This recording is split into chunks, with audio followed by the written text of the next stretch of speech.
hortiisa waxaa daadsan qashin iyo biyo badan oo isku dhex milan. Wuxuu ku jiraa meel god ah, wuxuuna ka samaysan yahay jiingad daldaloosho oo gabow ah.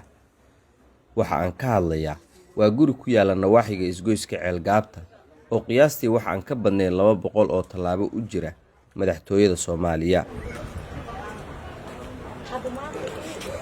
Ani hadana maqaarkayga dhacay. Waa barri. Maqaarkayga dhacay. gabadhan saana madax loo jira idoo sariirta saaran oo madax loo jira aabbeeyadana ku soo kor xanuunsada. Maxay iskaga hagaajin waayeen dadka degan? Iyay tahay cidda ay sugayaan oo aan iyaga ahayn.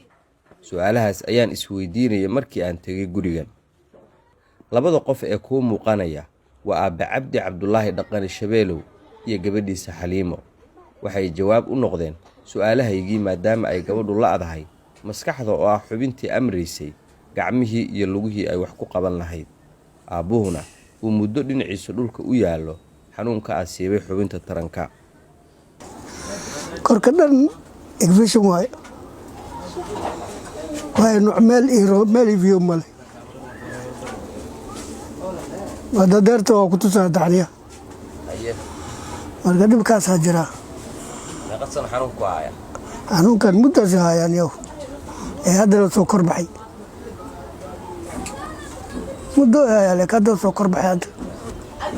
Asoo iska bararti dilacdi ama la ka timid. Marka dibadda waa iska jira walgeeyna waa iska dalmidre. qoyskay waa iska dhibaataysan yihiin aabe waa xanuunsan yahay sariir oo saaran yahay waa iska tawaaleysan yahay walaashay waa kor xanuunsantaa iyadana madaxa loogu jiraa xaaladoodana saan waay wax isbitaalada ma awoodaan asluu geeyo oo iidan loo geeyo ma awoodaan way iskor saarihiin aswa jiriya inta ku jira dhibaataysan yahay iidan dhinac ka jiran tahay islaamku ilaahay waxa dheena qofkii naga roon ogsto aabe xanuunsan iyo walaashay ninkii walaal naga roon wax nagu roon anagu soo kaalmeeyaan. Intii aan soo gudbinayay dad ay dhibaatooyin haystaan waligay sida aan su'aalo badan isku weydiiyay markii aan qoyskan booqday iskuma weydiin imana soo marin. Su'aashii ugu dambeysana waxay ahayd ee aan isweydiiyay dadka deriska ah maxay u fiirsanayaan qoyskan miyaysan ogeyn inay saaran tahay mas'uuliyad jaarnimo.